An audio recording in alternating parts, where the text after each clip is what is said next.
हमारे साथ श्री रघुनाथ तो किस बात की चिंता। हमारे साथ श्री रघुनाथ तो किस बात की चिंता। शरण में रख दिया जब माथ तो किस बात की चिंता। हरे कृष्ण शब्द सादर प्रणाम। ओम अज्ञानातिमिरन्धस्य ज्ञानाञ्जनशलाकया चक्षुरुन्मीलितं येन तस्मै श्रीगुरुवे नमः। नमो विष्णुपादाय कृष्णपृष्ठाय भूतले श्रीमते भक्ति वेदांत स्वामिनीति नामने। नमस्ते सरस्वते देवी गौरवाणी प्रचारिणे निर्विशेष शून्यवादी पाश्चात्य तारिणे। हे कृष्ण करुणा सिंधु दीन बंधु जगतपते गोपेश गोपिका कांता राधा कांता नमस्तुते। तप्त कांचन गौरांगी राधे वृंदावनेश्वरी विश्वानुसुते देवी प्रणमामि हरि प्रिय। हरे कृष्णा कृष्णा कृष्णा हरे हरे हरे राम राम राम हरे हरे। शिला प्रभुपाद की जय। रामं लक्ष्मण पूर्वजं रघुवरं सीतापति सुंदरम काकुत्स्थं करुणामयम् गुणनिधे प्रियं धार्मिकं राजेन्द्रं सत्यसंधं दशरथतनयं श्यामलं शान्तमूर्ति वन्दे लोकाभिरामं रघुकुलतिलकं राघवं रावणानि दक्षिणे लक्ष्मणो धन्वी वामतो जानकी सुभा पुरतो मारुति यस्य तं नमामि रघुत्तमं। रामाय रामचन्द्राय रामभद्राय वेदसे रघुनाथाय नाथाय सीताय पतये नमः। सियावर रामचंद्र की जय, पवन सुत हनुमान की जय, वाल्मीकि रामायण की जय, वाल्मीकि मुनि की जय। आज 39 अध्याय का पाठ है। 48वां अध्याय में था कि सभी अयोध्यावासी अपने घर वापस आते हैं, तब उनकी स्त्रियां उनको देख के विलाप करती हैं कि रामचंद्र जी को आप छोड़ के कहाँ आ गए, उनको लेकर क्यों नहीं आए। इधर राम जी महाराज सीता जी लक्ष्मण जी के साथ वन में आगे बढ़ते जा रहे हैं, तो वहाँ के जहाँ गांव के रास्ता में गांव पड़ जाता था, तो गांव की स्त्रियां जो बात बोल रही हैं उस बात को सुनते हुए आगे बढ़ते हुए और सुमंत जी से कुछ कहते हैं राम जी। 51 सर्गा। रामो अपि रात्रि शेषेणाते नेवा महत्तनंतरम जगाम पुरुष व्याघ्रा पितुराज्ञा मनुस्मरण। उधर पुरुष सिंह श्री राम भी पिता की आज्ञा का बारंबार स्मरण करते हुए शेष रास्ते में बहुत दूर निकल गए। ततेव गच्छत् तस्या व्यापायत रजनी शिवा उपास्य तु शिवा संध्यां विषयान्य गातः। उधर चलते चलते उनकी यह कल्याणमयी रजनी भी व्याप्त हो गई। सवेरा होने पर मंगलमयी संध्योपासना करके भिन्न भिन्न जनपदों को लाभते हुए चल दिए। ग्रामान वृकृष्ट सीमंतान पुष्पितानि वनानि च पश्यन्यो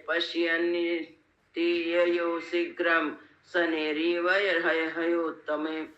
उनकी सीमा के पास की भूमि जिनकी सीमा के पास की भूमि जोत दी गई थी, उन ग्रामों तथा फूलों से सुशोभित वन को देखते हुए वे उत्तम घोड़ों पर शीघ्रता पूर्व आगे बढ़े जा रहे थे। तथापि सुंदर दृश्य को देखने में तन्मय रहने के कारण उन्हें उस रथ की गति धीमी से जान पड़ती थी। सुवर्णवाचो मनुष्याणाम ग्राम सवासिनाम राजानम दिग्दशरथम कामस्यावसमास्थितम। मार्ग में जो बड़े और छोटे गांव मिलते हैं, उनमें निवास करने वाले मनुष्यों की निम्नलिखित बातें उनको कानों में पड़ रही थी। अहो काम के बस में पड़े हुए राजा दशरथ को धिक्कार है।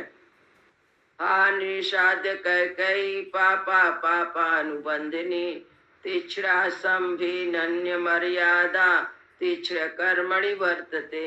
हाय हाय पापशीला पापासक्त कुरु तथा धर्म मर्यादा त्याग करने वाली कैकई का तो दया छू भी नहीं गई है। वह क्रूर तथा निष्ठुर कर्म को में ही लगी रहती है। या पुत्रमिदिष्टं राज्ञं प्रसावती धार्मिकं वनवासे महाप्राज्ञे सानुक्रोशा जितेंद्रियम। जिन्होंने महाराज के ऐसे धर्मात्मा महाज्ञानी दयालु व जितेंद्रिय पुत्र को वनवास के लिए घर से निकलवा दिया है। कथम नाम महाभागा सीता जनक नंदनी सत्वा सुखेषु अविरता दुखानि अनुभवास भविष्यति। जनक नंदनी महाभाग सीता जो सदा सुख में ही रहती थी, वह वनवास के दुख को कैसे भूख सकेगी। ओ दशरथो राजा निस्नेहा स्वयं सुता प्रति प्रजानाम नगारामं परित्यक्तुम इच्छति। कहो क्या राजा दशरथ अपने पुत्र के प्रति इतना स्नेहशील हो गए हैं जो प्रजाओं के प्रति कोई अपराध ना करने वाले श्री राम जी का यहाँ परित्याग कर देना चाहते हैं। एतावाचो मनुष्याम ग्राम संवासवासिनां शिण्वन्ति ययो वीरं कुशनान कुलेश्वरम। छोटे बड़े गांव में रहने वाले मनुष्य की तो ये बातें सुनते हुए वीर कौशलपति श्री राम कौशल जनपद की सीमा लांघ कर आगे बढ़ गए। ततो वेद सुते नामा शिवा वारी वहाम नदी उदयाभिर्मुखम प्रायाद गस्ता या सुसिता दिशम। तदंतर शीतल एवं सुखद जल बहाने वाली वेद श्रुति नामक नदी को पार करके श्री रामचंद्र जी अगस्त से भी दक्षिण दिशा की ओर बढ़ चले। गत्वा तु सुचिरम काला तत शीतवहा नदी। दीर्घ काल तक चलकर वहां समुद्र गामी नदियों को पार किया। फिर शीतल जल का स्रोत बहाती थी, उसके कछार से बहुत सी गौवें बिछड़ती रहती थी। गोमती चापपी अतिक्रमा राघवा शीघ्र ही हरे हरे मयूर हंसा विरुता ततार से अंत का नदी। शीघ्रगामी घोड़ों द्वारा घूमती नदी के लिए लांघ करके वन युक्त श्री रघुवीर ने नदी को लांघ करके श्री रघुनाथ ने मोरों और हंसों के कलवर से व्याप्त स्कंदिका नामक नदी को भी पार किया। सा मही मनुनाराज्ञा दत्तमिवामच्छयम्।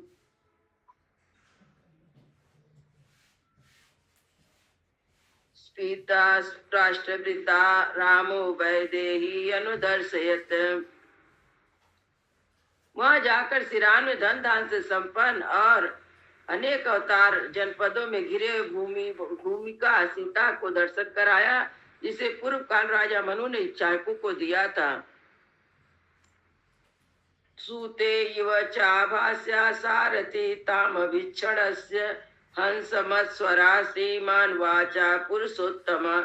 फिर श्रीमान पुरुषोत्तम श्री राम ने सुमन जी से कहा, सूत कहकर सारथी को बारंबार संबोधित किया। मद मत हंस के समान मधुर स्वर में इस प्रकार कहा, कदा हम पुनरागम्य सरस्वत्या पुष्पिते बना मिर्गया पाटलिष्यामि मात्रा पिता च संगता। सूत में कब पुनः लौटकर माता पिता से मिलूंगा।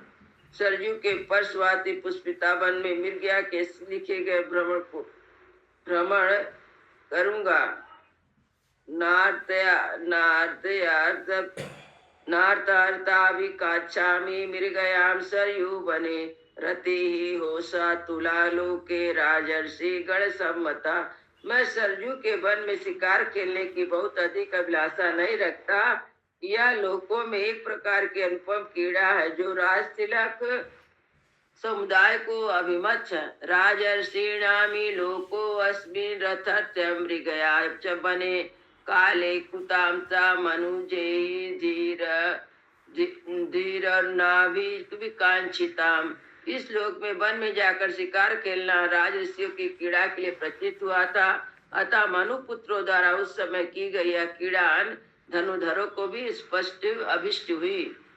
तम ध्वानम एकाचम सूतम मधुरया क्रिया तम तमर्थम अभिप्रेक्षायाम वाक्यम उदीरयन। इच्छा कुल नंदन श्री राम ने स्वसिन वासे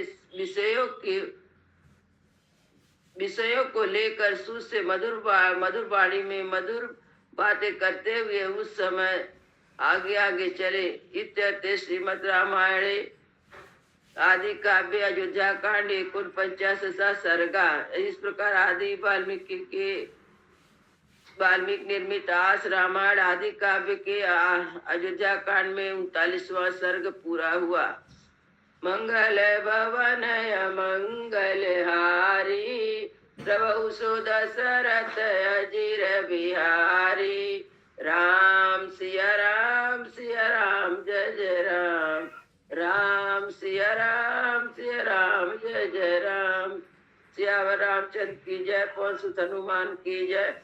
सब संतों की जय, सब भक्तों की जय। जय जय सीताराम।